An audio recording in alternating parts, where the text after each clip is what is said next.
문제의 본질은 국정원의 본연의 임무에서 일탈해서 정치 개입하고 있지 않은가 하는 국민적 의혹과 그 불안감들이 이번에 또다시 불거진 것으로 봐야겠죠.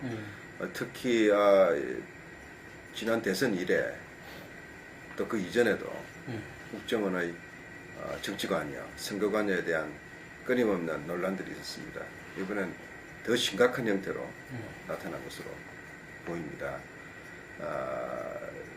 앞으로 이 문제를 풀어나가는 데 있어서 굉장한 그 갈등과 여러 가지 어려움이 있을 거라고 봅니다.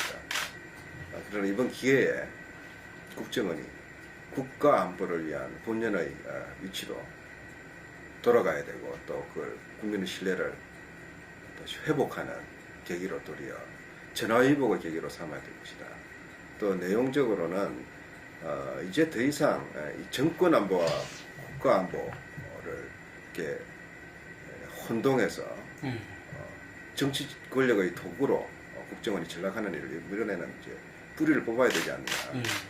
그런 계기로 또 국민들도 그렇게 바라고 있을 것으로 믿습니다.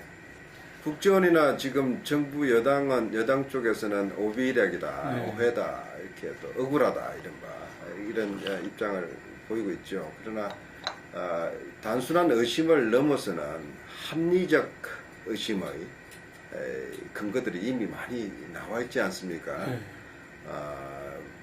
결국 그 국정원의 주장은 국가 안보를 위한 또 대공 차원의 그런 사찰이다, 내지는 해킹 시도였다 주장하지만 국내 핸드폰을 대상으로 한다든지 또 뭐 미끼 프로그램들을 국내 유명 사이트에 이렇게 여러 가지 장치를 한다든지 또 그간에 이 앞뒤가 안 맞는 또 국정원 자체의 엉뚱한 해명들도 있었지 않습니까? 그래서 이게 합리적 근거가 있는 의심이든 아니든 간에 국정원은 이미 이 문제가 불거진 만큼 특히 여당도 국민의 의혹을 해소하기 위한 노력에 적극적으로 협력해야 될 시기다. 이걸 그냥 단순하게 무마하고 왜 아니라는데 자꾸 정치 문제화하느냐라고 화를 낼 문제는 아니다. 국민들이 더 화가 나 있지 않습니까? 저는 그렇게 생각합니다. 그리고 선거를 계기로 해서 뭐 이런 것들이 있었다. 저는 뭐 그것도 중요하지만 저는 일상적으로 이런 시도나 또 국정원이 정치 사찰적 그런 여러 가지 활동들을 해왔다는 여러 가지 의혹들이 그간에 있었지 않습니까? 새로운 일은 아니죠. 따라서 이번 계기를 통해서 도리어 좀 더 여야가 이거는 국민들을 앞에 놓고 국가의 장래가 걸려 있는 문제고 국제적으로도 상당히 문제될 수 있는 문제이기 때문에 이번엔 노력을 해야 된다. 저는 이 문제에 대해서 조금 더 넓은 시각이 필요하다고 봅니다. 새누리당이 정말 잘못하고 있는 부분은요. 국정원의 이런 의혹이 불거질 때마다 마치 대변인 역할을 하면서 덮고 쉬쉬하고 지나가기에 급급한 그런 모습을 보이고 있는데 국정원의 이런 일탈 행위가 얼마나 국가적으로 큰 문제인가 하는 것은 다른 면에서도 접근해야 됩니다. 지금 세계 경제정전 시대고 정보전쟁 시대입니다. 우리는 지금 북한 위협도 있지만 테러 위협도 있을 수도 있고 사회안전적인 또 문제도 있고요. 그 다음에 산업 스파이 같은 문제들도 심각한 국가 이익에 위협이 되는 이런 전면적 정보 전쟁의 시대에 살고 있습니다. 따라서 이런 새로운 시대에 걸맞는 그런 국가정보원의 그런 자기 변신 노력들이 제대로 되지 있지 않기 때문에 도리어 이러한 정치 개혁을 통해서 국가 권력의 소위 인정을 받고 조직의 이익을 추구하려는 거 아닌가, 이런 비판이 나올 정도로 지금 잘못된 길을 가고 있다. 이런 면에서 특히 이 국정원의 위상 정리의 중요한 계기로 지금 삼아야 될 텐데 자꾸 이걸 의혹 의혹이라고 치부해버리고 근거 없는 의혹이라고 치부해버리고 이렇게 무마하고 넘어가려는 것은 상당히 그 사태의 본질을 잘못 본 것이다. 이렇게 생각합니다. 그래서 국정원 직원 명의의 집단 행동 자체는 사실 좀 난센스죠. 세계 어느 정보기관이 그런 행동을 합니까? 좀 한 걸음만 물러서 쳐다보면 봐도 보이는 어처구니 없는 그런 행동입니다. 그리고 여러 가지 뭐 국정원 차원에서 잘못 알려져 있거나 오해가 있거나 또 억울한 면이 있으면은 그거는 우리 국회 청문이나 또 조사 과정을 통해서 해명해 나가면 됩니다. 또 우리 정치권이 그 정도로까지 뭐 국가 안보에 대한 몰 개념적인 그런 파헤치기 이렇게 가지는 않을 겁니다. 언론도 마찬가지 아닙니까? 그걸 사전에 마치 엎어 놓듯이 이렇게 진실 규명 또 진상 해명에 대한 그런 협력의 자세가 아니라 도리어 방해하고 엎어 놓는 식의 그런 내용까지도 들어가 있던데요. 이건 정말 지금 그것 하나만 보더라도 국정원이 일대 개혁과 수술이 필요한 단계다라는 것을 스스로 내보인 것이라고 저는 생각합니다. 예, 1998년이죠. 김대중 대통령 집권 1년 차에는 우리나라가 외환위기의 그런 고통 속에 있던 그런 해였습니다. 뿐만 아니라 우리 정부 출범 이래 최초 여야 간 수평적 정권 교체가 있었지 않습니까? 당시 많은 그 보수 세력들 또 이런 보수 언론들에서는 김대중이 정권 잡으면 뭐 피의 보복이 있을 거다, 정치 보복이 있을 것이라는 그런 불안감마저 조성하는 그런 상당히 험악한 그런 여건 속에서 김대중 대통령이 취임을 했습니다. 그 중에서 여러 가지 개혁 조치들이 또 국가적인 아젠다로 올라왔지만 특히 국정원, 당시는 안기부이죠. 안기부 문제는 초미의 관심사였습니다. 과거 역대 권위주의 정부, 군사정부하에서 중앙정보부 또 이름만 바꿨지 안기부가 가져왔던 여러 가지 행태들, 특히 정치 사찰이라든지 정치 공작이라든지 또 선거 개입이라든지 또 야당이나 비판적 지식인 언론에 대한 감시와 이른바 또 교묘한 협박이라든지 이런 부분들이 과거에 자행되어 왔다는 것들은 우리가 이미 역사적으로 또 현실로서 지켜봐왔던 부분이기 때문에 국정원의 국가 정보기관의 본연의 모습을 찾게 하는 것은 상당히 중요한 개혁 과정 중 하나였습니다. 김대중 대통령께서 국민의 정부 초대 안기부장으로 이종찬 원장을 임명한 것은 그런 면에서도 아주 적절한 인사였다고 보여지죠. 이종찬 원장은 군 출신인데다가 또 본인이 또 중정을 거친 정보맨이고 또 여당의 또 정치 활동도 했던 이런 폭넓은 시각을 갖고 있는 부분이기 때문에 상당히 안정감 있게 개혁을 할 것이다. 그럼에도 불구하고 상당히 저항이 많았어요. 과거 이종찬 원장은 정치보복적인 그 소위 인사조치에 대해서는 상당히 신중한 입장이었습니다. 그러나 누가 보더라도 문제가 많았던 그런 소위 국내 정치 공작을 지휘하거나 관여하거나 또 적극적으로 기획했던 분들이 그대로 남아있는 그런 실정이었습니다. 그래서 그런 부분에서 당시 안기부, 국민의 정부 안기부의 1차적인 내부 개혁 조치, 구조조정과 더불어 이사개혁들을 해 나갔었죠. 거기에 불만을 품고 소위 명예퇴직이죠. 명예퇴직을 한 분들이 소위 국정을 사랑하는 모임이라든지 뭐 이상한 이런 이상하다기보다는 그런 단체를 만들어서 집단 행동을 하고 또 정부를 공격하고 비방하는 그런 일도 있었습니다. 그렇지만 1차적으로 당시 국정원 개혁의 기본 방침은 정치 보복적인 인사 조치가 아니라 시스템을 바꾸고 또 국정원의 임무의 주안점들을 변화한 시대적 상황에 맞게끔 전환하는 부분들이 특별히 강조되었습니다. 김대중 대통령도 당시 안기부를 이제 취임 후에 방문해서 희호를 써주었습니다. 그 희호의 내용이 정보는 국력이다였습니다. 그 정보는 국력이다라는 그 희호가 우리는 음지에서 일하고 뭐 양지를 지향한다는 과거 중앙정부부의 모토들을 대체를 했죠. 아주 상징적인 의미였다고 생각합니다. 김대중 대통령은 정말 그 정보 강국 시대, 또 새로운 세계 정보 전쟁 시대에 국정원이 국가 안보에 대한 보다 세련되고 또 스마트한 그런 정보 활동과 더불어 외환위기 극복, 그 다음에 우리 사회가 정부화 시대의 국제 경쟁력을 갖추기 위한 그런 산업 정보, 국가 또 산업 기밀에 대한 보호, 그 다음에 중소기업인들이 해외로 진출하는 데 필요한 그런 양질의 정보 정보 서비스의 제공, 이런 부분에 대한 상당한 의욕을 가지셨어요. 또 그런 부분에서 이종찬 신임 원장하고 당시 원장하고 코드가 맞았죠. 저는 개인적으로 당시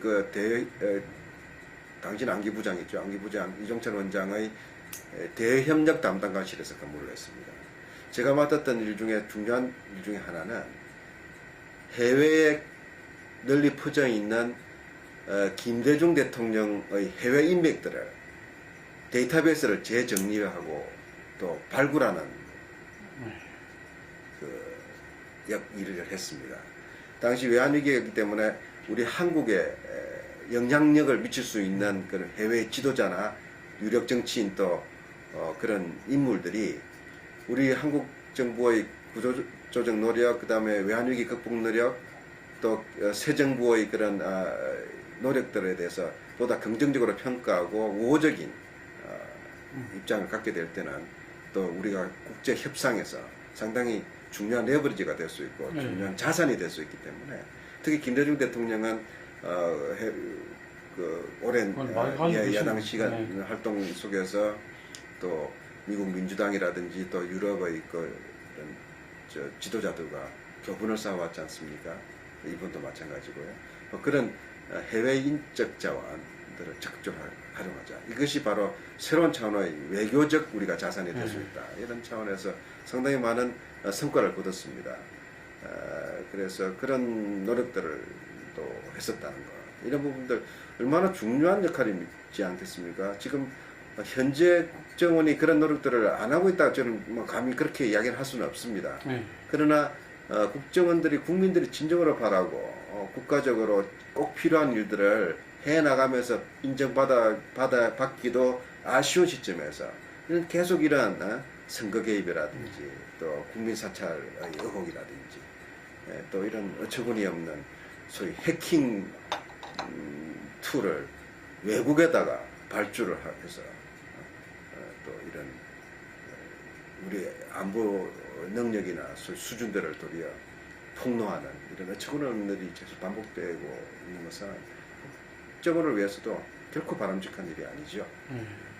저는 뭐 참여정부에 직접적인 관여를 하지 않았기 때문에 제가 뭐 이렇게 경험해서 하는 이야기보다는요, 뭐 관철자 입장에서 국민의 정부에서 안기부 개혁 또 국정원으로서 변신 이런 노력들이 충분한 성과를 가졌다고 말하기는 좀 어렵습니다. 과도기였다. 역시 김대중 대통령은 안정적인 개혁을 원했고 조용한 개조를 바랬습니다.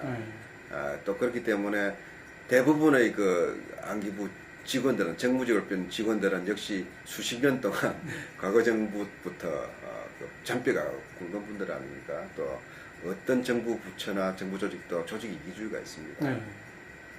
검찰도 그렇고 경찰도 그렇고 특히 국가 권력기관들은 경쟁적 자기 보신주의가 있지 않습니까? 그런 어려움 속에서 계획들을 진척했지만 역시 정치 사찰이라든지 과거 관행적 그런 잔재들을 완전히 뿌리 뽑지는 못했다는 반성과 아쉬움이 있었죠. 참여정부는 그런 연장선 속에서 안기부 개혁, 국정원 개혁을 시도를 했다고 저는 평가를 합니다. 특히 그 중에 하나 기본적인 방침이 그대로 실천은 안 됐지만 미국식 CIA와 FBI를 그런 역할 분담, 기능적 분리도 논의됐던 것으로 알고 있고요. 결국 뭐 실현되지는 않았습니다. 미국은 CIA 같은 경우는 해외 정보, 그 다음에 대테러 부분에 집중하고 있지 않습니까? FBI는 또 다른 예. 거기는 원래 FBI가 막 강했다가 예. CIA가 생기면서 예. 거꾸로 FBI 견제를 받는 그런 거. 그 미국은 미국대로 9.11 테러 이후에 정보 기관들을 통합하는 그런 새로운 구조 개편도 했습니다. 항상 그 정부 차원에서, 국가 차원에서의 정보기관들은 변환 시대적 환경과 또 국가적 요구에 부응하는 형태로 또 이렇게 유연하게 자기 변화를 끊임없는 개혁을 해나가야 된다고 봅니다. 어떤 정부 조직도 마찬가지죠. 예외가 없습니다. 참여정부가 저는 그런 시도와 방향은 옳았지만 대통령이 국정원장한테 그 뭐랍니까? 독대 보고도 없애고 그게 상당히 상징적이었죠. 예, 정치 사찰적 그런 정보 보고들도 노 대통령이 바로 그는 거절하는 그런 노력들을 보였습니다. 김대중 아까 하나 빠뜨렸는데 김대중 대통령이 하나 또 중요한 결단을 내린 게 있습니다. 과거 소위 통치자금 형태의 대통령 비자금을 안기부에서 항상 관리를 하고 숨겨둔 그렇죠. 관행들이 있습니다. 그 1,000억대 이상의 규모의 돈이었습니다. 와이스 때 그게 들어가고 김대중 대통령은 그걸 없애버렸습니다. 나는 그런 돈 안 쓰겠다. 그거를 반납하는 그런 결단을 내린 적이 있습니다. 그런 결단에 이어서 노무현 대통령은 이제 정치정보 보고를 안 받겠다는 그런 선언을 하고 또 실천에 옮긴 건 상당히 중요한 노력이었다고 평가가 되죠. 그러나 역시 아쉬운 점은 소위 대공정책실, 대공수사국은 간첩을 잡는 조직이고 대공정책실은 소위 대공정보를 수집 관리하는 그런 부서죠. 근데 이 대공정책실이 항상 문제가 되어 왔습니다. 대공정보를 수집한다는 명하에 비판적인 지식인이나 또 야당 정치인 또 사회 단체들을 감시하는 역할을 해왔기 때문에 이 부분에 대한 역할 축소와 재조정을 요구를 했죠. 진행을 하다가 뭐 폐지까지는 못 갔고 그런 차원에서 뭔가 소위 대공 국가 안보적 정보 활동에만 집중하고 정치 사찰이나 국내 불필요한 그 과거 관행적 그런 정보 수집 활동에 대해서는 상당히 제한을 두려고 하는 노력들을 했는데 이 결실을 못 맺고 뭐 이명박 정부에 들었으면서는 정반대로 화려한 부활을 한 결과가 오지 않았냐. 그런 면에서 결국 물론 정권 교체도 원인이 되겠지만 그런 방향을 가지고 아주 확고한 의지를 가지고 시스템 자체가 완전히 뜯어고치는 데는 내부 시스템 못했다. 그리고 내부 그런 안기부 자체의 그런 기본 업무 처리 방식의 문화 자체도 완전히 뜯어고치는 그런 데까지는 못 갔지 않느냐. 그렇기 때문에 정권이 바뀌자마자 바로 과거로 돌아가는 이런 문제가 있죠. 그렇습니다. 뭐 일부 세간에는 뭐 자조적인 표현이었겠지만 이미 국정원이 청와대 흥신소로 전락한 거 아니냐. 또 청와대 눈치 보기 속에서 자발적으로 음성적 문제 해결사로 나선 거 아니냐. 이런 이야기 나올 정도로 국정원 위상은 냉정히 봐서 추락했다고 봅니다. 국정원이 이제 국민들한테 공포, 두려움은 대상이 될지 몰라도 뭔가 존중받고 그 다음에 평가받는 이런 든든한 국민의 지킴이, 국가 안보의 지킴이로서의 체면은 바닥에 떨어졌다. 그리고 그 과정은 국정원의 일차적인 책임이 있다고 봅니다. 그러나 우리 이 대통령제라는 정치 현실상에 볼 때 청와대의 눈치를 안 볼 수 있는 국가기관은 없죠. 특히 또 그런 면에서 새 대통령 이명박 정부나 또 박근혜 정부 또 이전에도 뭐 전혀 예외가 없이 대통령의 아주 신복들을 문제과 정보기관의 수장으로 앉히는 그런 관행들 때문에 특히 그 조직의 경화 현상 그리고 정부 활동의 왜곡 현상들이 계속 반복되는 거 아닌가. 1차적인 책임은 저는 대통령한테 있다고 봅니다. 대통령제이기 때문에 대통령이 절대적인 권한을 갖고 있는 조직이고 제도적으로도 국정원은 대통령 직속기관입니다. 그리고 우리 안보 환경이나 또 우리 또 안보 정보기관의 생리상 의회나 여론의 감시권 밖에 있지 않습니까? 이런 현실을 감안해 볼 때 역시 우선 권력을 가진 분들이 달콤한 유혹을 끊어야죠. 금단 현상이 있다 하더라도 금연보다 더 강한 그 각오로 마약과 같은 것이기 때문에 저 사태 지금 현재 드러난 의혹, 그 해킹 의혹 그리고 국민 사찰 의혹에 대한 완벽한 진상 규모는 사실상 어려울 거라고 봅니다. 그게 현실입니다. 특히 이러한 사안의 민감성이나 또 특수성을 생각해 볼 때 내부 고발자 역할들이 중요합니다. 그런데 지금 국정원은 직원 일동 명의의 단속 활동을 하고 있지 않습니까? 이미 또 그리고 사태에 중요한 증언이 될 수 있는 분이 한 분이 목숨을 스스로 끊어버리고 또 그간의 그 증거를 훼손하는 그런 활동도 드러났습니다.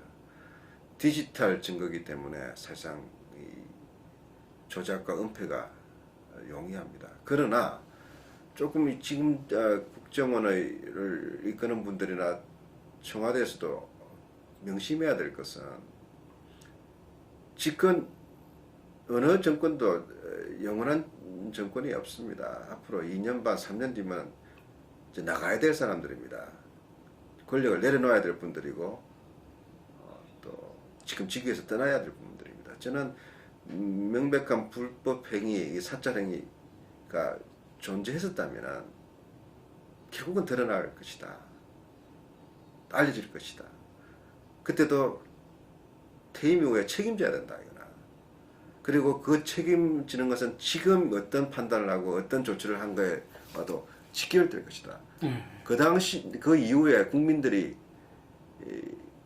지금 이런 문제에 의심을 가지고 여러 가지 노력을 했는데도 국정원이 스스로 은폐하고 청와대가 또 방조하고 또 동조하는 이런 결과가 진행됐다고 판단할 경우에 용서하지 않을 겁니다. 아마.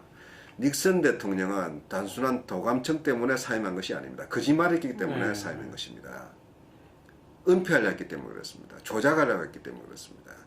그래서 지금 우리는 민주주의가 쇠퇴한 그런 여러 가지 어려운 환경이 있지만 그러나 기본적으로 대한민국은 민주주의가 작동하는 사회라는 우리가 믿음을 잃어서는 안 될 것 같습니다. 야당이 지금 이런 문제에 대해서 국민들의 의심들을 풀어줄 만큼 대변하고 시원한 이런 활동들을 못하는 것도 참 안타까운 현실이지만 이 사안 자체가 그렇습니다.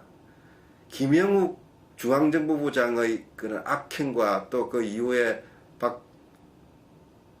박정희 대통령과의 그런 서로 배반 관계 속에서 실종되고 의문의 죽음, 지금 생사도 모르는 그런 여러 가지 70년대의 암흑사가 있지 않습니까? 그 당시 아무도 몰랐습니다. 그러나 드러나지 않았습니까?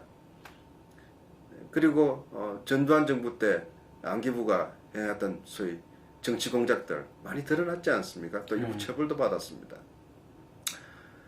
지금 이명박 정부 때 말기 지난 2012년 대선 때 여러 가지 논란이 있었습니다. 안기부 댓글 드러났지 않습니까? 그러나 또 법원의 판결도 받았고 일부는 유죄고 뭐 또 여전히 논란이 되고 있지만 저는 이 문제는 완결된 것이 아니라고 봅니다.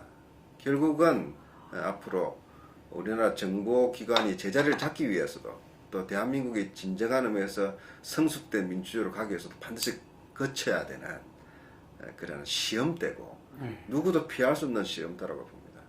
그래서 지금 이 박근혜 정부가 뒤늦게라도 이 문제에서 보다 미래를 내다보고 또 국민을 쳐다보고 역사에 대해서 무거운 마음을 가지고 대해야지 당장 정략적 관점에서 뭐 이렇게 회피하겠다 내지는 무마해 보겠다 저는 그거는 아니라고 봅니다.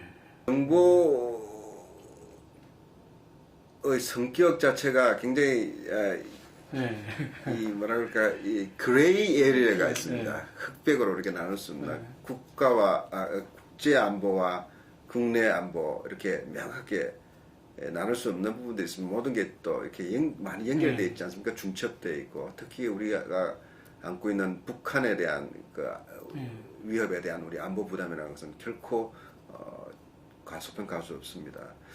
저는 저도 한뭐 길지 않지만 짧게나마 그 국정원에서 여러 가지 일을 했었고 그 이후에 3년 반 동안 대통령 제1부속실장으로 김대중 대통령 청와대에서 일을 했습니다. 제 부속실장으로서 제일 중요한 역할 중에 하나가 새벽에 도착하는 밤새 작성된 정보 보고서를 열어보고 대통령께 그 중에서 중요한 내용들을 브리핑해 드리는 것이 제 중요한 임무 중에 하나였습니다. 새벽 6시에 매일같이 국정원으로부터 밀봉된 대통령 앞으로의 친전 정보 보고서가 두 건이 들어옵니다. 하나는 국제 그리고 그 다음에 대북 동향 보고고요. 또 하나는 국내 보고입니다. 근데 보통 70페이지에서 100페이지 합하면 한 뭐 적어도 150에서 200장의 여러 가지의 정보 보고서들을 제가 소화를 해내야 됩니다. 대통령 절대 그거 다 읽을 수가 없습니다. 그 중에 80% 이상이 해외 동향입니다. 그리고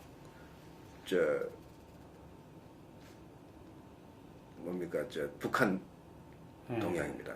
대통령한테 올라오는 것은 단순한 풍문이나 첩보를 바로 보고할 수가 없습니다. 그 첩보는 도리어 판단을 흐르게 할 수 있습니다. 검증되고 판단된 첩보만, 처리된 정보만 제대로 정보의 가치가 있습니다. 밤새 또 시간을 두고 생산된 그런 정보들을 아침에 접할 때 저는 국가 중심 정보기관으로서의 안기부 국정원의 역할에 대해서 다시 한번 평가하게 되죠. 이런 노력들을 한 과정에서 얼마나 많은 고생을 했겠습니까? 그리고 그 상당한 부분에서 대통령의 국정수행에 중요한 자료가 됩니다. 판단의 자료가 됩니다. 미국 대통령의 동향, 미국 정치의 동향, 또 유럽, 또 중국, 러시아, 또 일본. 우리 사회는 이제 국제사회에서 하루라도 우리 독자적인 판단을 할 수 없는 그만큼 이렇게 연결되어 있는 국제화된 사회에서 대한민국이 하루하루 판단해 나가야 되지 않습니까? 그런 면에서 국제정보, 그 다음에 안보정보의 중요성들은 결코 부차적으로 돌려져서는 안 됩니다. 그래서 이런 기회에 그리고 또 지금 대다수의 국정원 직원들은 그런 업무에 매달리고 있습니다. 그런 분들한테 얼마나 맥빠지는 일이겠습니까? 자긍심을 가지고 국가와 국민을 위해서 일하는 가장 엘리트 공직자들입니다. 정말 높은 수준의 전문직이죠. 근데 그런 쌓아놓은 그런 노력들이 일개 허물어지는 겁니다. 일부 소위 청와대 안테나를 세우고 있는 정치적 야심을 가진 또는 잘못된 커넥션을 가진 그런 사람들에 의해서 이 국가안보 이 중요한 기능들이 훼손되고 호도되고 또 이렇게 혼란에 빠지는 것은 어떻게 보면은 국가 반역행위죠. 그렇기 때문에 더더욱이 이런 부분들을 그냥 쉬쉬하고 넘어가서는 안 된다. 기능적으로 분리하는 문제들은 뭐 제가 함부로 이야기할 문제는 아니지만 우리도 그런 논의를 할 시기가 왔다고 봅니다. 뭐 끊임없이 지금 제기된 문제고 그렇기 때문에 특히 정치 개입을 원천적으로 봉쇄할 수 있는 노력들 이런 부분들을 해나가야 되는데 저는 한 가지 분명히 강조하고 싶은 거는요. 그런 노력이나 논의가 없었던 게 아닙니다. 정권이 바뀔 때마다 어느 정부에서든 또 심지어 지금 박근혜 정부에서도 여러 차례 다짐하지 않았습니까? 예? 이른바 안기부 국정원 파견관, 또 연락관이든 어떤 명칭이든 간에 정부 부처에 이렇게 출입하는 것들을 또 심지어 언론기관에 출입하는 것들을 중지시키지 않았습니까? 근데 그거 자체가 문제의 본질은 아니었죠. 드러나지 않는다고 해서 영향력을 행사하고 불법적인 또 정치적인 활동을 하는 것들을 막을 수 있는 방법이 없었기 때문에. 두 번째로 법도 있습니다. 지금 국정원의 정치 개입에 대해서 금지하는 법률이 있고 처벌 조항이 있습니다. 또 불법적인 도감청이라든지 해킹 등 이런 정보통신 그리고 그 정보 보호에 관한 법률이 있습니다. 처벌받는 내용들입니다. 법이 있고 또 정치적 선언과 의지가 있었음에도 불구하고 개선이 안 됐다. 이런 점에서 한번 다시금 봐야 된다고 봅니다. 그래서 어떻게 보면 맥없는 소리가 될 수 있지만 역시 정치 지도자들의 결심이 중요하다. 저는 모르겠습니다. 지금 뭐 이른바 문고리 권력이든 몇 인방이든 이런 이야기들이 자꾸 회자되는 것은 대통령한테도 도움이 안 되죠. 대통령의 권위 실추와 또 정부의 그 신뢰에 대한 상당한 문제가 되기 때문에 결코 바람직하지 않은 일인데 왜 끊임없이 이런 이야기가 나오는가? 뭔가 이유가 있지 않느냐 이렇게 생각을 합니다. 저는 박근혜 대통령께서 의도적으로 그렇게 할 분은 아니라고 봅니다. 오랜 짧지 않은 정치 경력을 가지 않습니까? 국회의원을 했었고 야당의 대표를 했었고 또 이전에는 젊은 시절에는 사실상의 퍼스트 레이디로 국정에 직간접적으로 경험했던 분 아닙니까? 그렇기 때문에 몰라서 그렇다. 눈과 귀를 누가 가려서 그렇다. 저는 그렇게 보지는 않고요. 결국은 그렇기 때문에 이것도 역시 박근혜 대통령의 정치 스타일 아닌가. 또 청와대 운영, 권력 운영의 그런 하나의 선호도가 반영된 거 아닌가 싶습니다. 가까이 두고 있는 사람들에 대한 신뢰라는 것은 어느 조직이든 불가피한 있을 겁니다. 또 엮이는가 숨기는 게 다 있는 거고요. 다만 문제는 공조직, 정상적인 지휘계통의 붕괴가 문제가 되겠죠. 왜 그러냐면요. 권한과 책임이 분리되기 때문에 그렇습니다. 중요한 결정, 중요한 영향력들을 보이지 않는 곳에서 행사하고 나쁜 결과가 났을 때 아무도 책임지지 않을 때 그 정부는 실패한 정부가 될 겁니다. 지금 이 정부에서 박근혜 정부에서 여론이 또 국민들이 걱정하는 대목도 바로 그런 거 아닌가 싶습니다. 책임질 수 있는 사람이 그런 엄중한 책임의식을 가지고 중요한 정책적 결단을 내리고 판단을 내려야 되는데 그렇지 않지 않냐 그런 문제 제기로 저는 받아들이고 있습니다.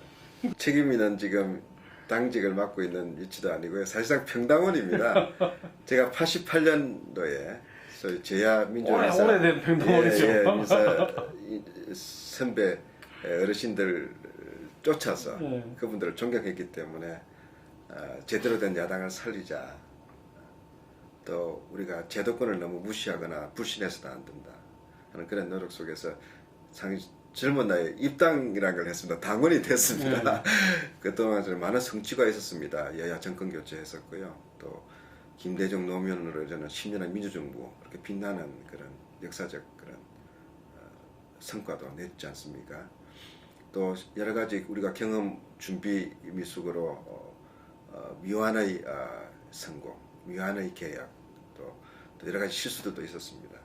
저는 국민들이 다시 기회를 줄 거라고 보는데요. 지금 그 우리 야당 문제, 사실상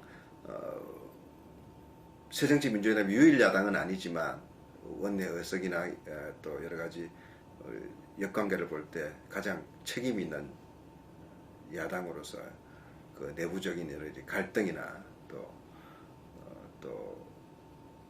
좀 뭐라 그럴까 단합되지 못한 모습들이 국민들한테 불안과 걱정 또 심지어는 아주 그 불만 비판의 대상이 되고 있는 현실입니다. 안타깝죠.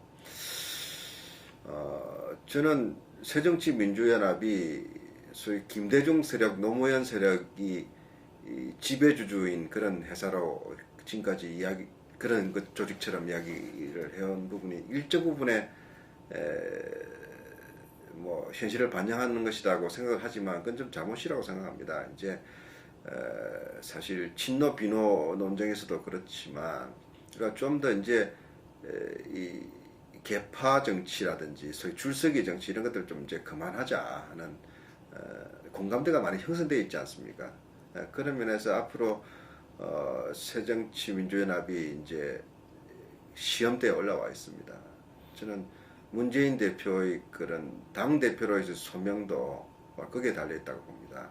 문 대표님께서 당 대표에 저는 도전하고 그에 대한 책임을 자임하고 났을 때는 저는 이른바 대권에 대한 그 전략적 목표 이 부분에 대해서는 상당 부분에서 일단은 훗날로 미뤄둔 승부수를 던졌다고 봅니다. 본인도 총선에는 대표 안 하겠다고 하지 않습니까? 내년 총선에. 그러니까 총선 성공시키겠다는 겁니다. 이 부분은 일단은 받아들여 줘야 되지 않겠냐. 두 번째로는 마치 동교동 뭐과 친노 세력 간에 뭐 갈등이 있는 것처럼 이렇게 자꾸 이렇게 이야기를 하는데 지금 동교동은 엄밀하게 말해서 정치 세력이 아닙니다. 개파도 아닙니다. 동교동에서 공천받을 수 있는 사람이 있습니까? 누구한테 가서 누가 보장해 줄 수 있겠습니까? 그렇지 않습니까? 결국 호남 정치 기반을 이야기하는 것으로 저는 이해합니다. 민주당의 양대 역사적 지지 기반이 역시 호남과 또 개혁적인 시민들한테서 나왔지 않습니까? 호남에서 역대 그 대통령 선거에서 압도적으로 미뤄졌습니다. 특히 2012년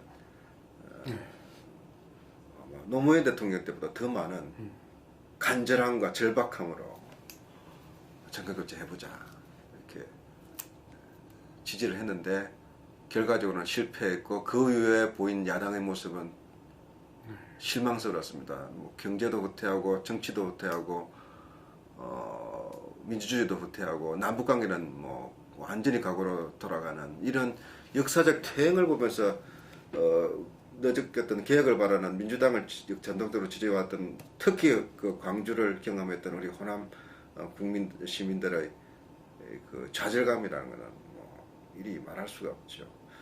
그런 부분에서 좀 더 겸허하게 이 사태를 봐야 된다. 이런 지적으로 받아들여야 되지 않나 이렇게 생각합니다. 그런 면에서는 현재 당권을 가지고 있는 지도부를 이끌고 있는 문재인 대표 책임 1차적이라고 저는 보고요. 박지원 전 대표께서는 역시 뭐 당권 경쟁을 했던 입장이고 또 그런 면에서 호남 그런 정서를 많은 부분에서 더 1차적으로 대변하려 하는 노력 속에서 이렇게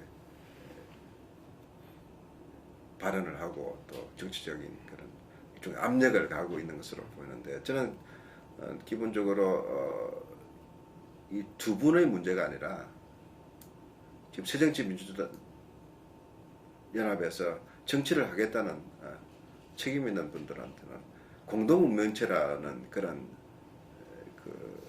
좀 자각과 결심이 더 필요하다 생각이 듭니다. 자기 혼자 이제 살 수 있는 시대가 아닙니다.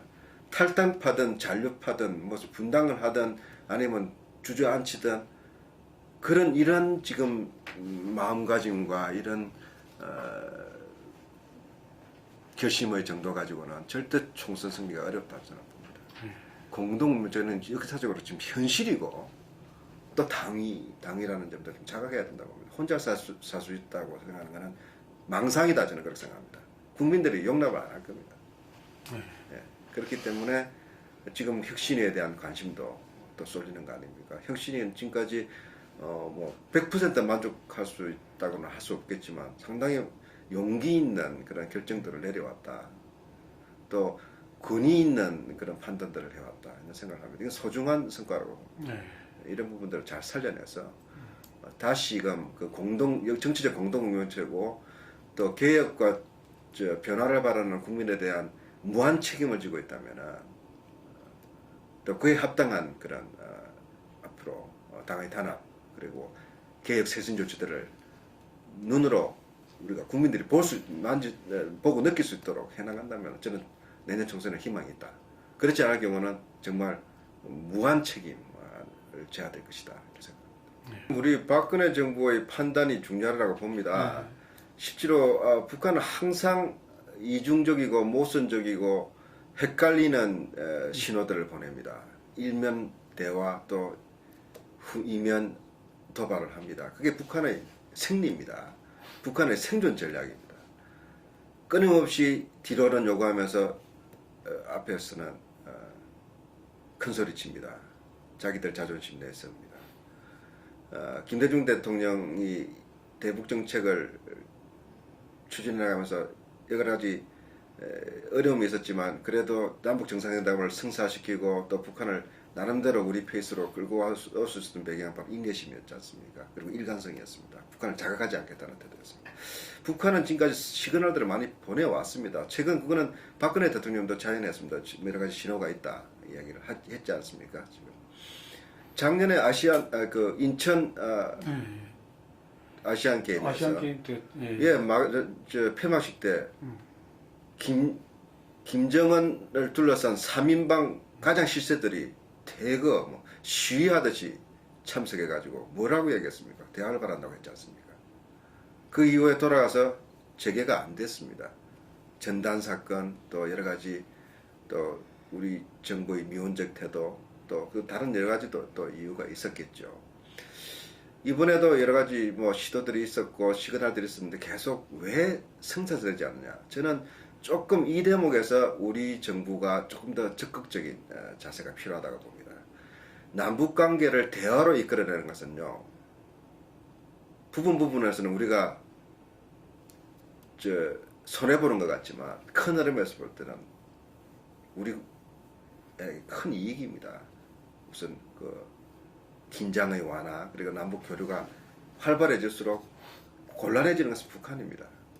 그래서 다행스럽게 오늘 아침에 소위 8.15 공동 행사에 대해서 우리 정부가 사회단체 간 협의를 또 허가해줬고 또 정부도 좀 그런 상황에 대해서 약간 긍정적인 태도를 가지고 있는 것으로 비치지만 이 단순한 이렇게 한번 해봐라는 식이 아니라 좀 이제는 우리가 해봅시다.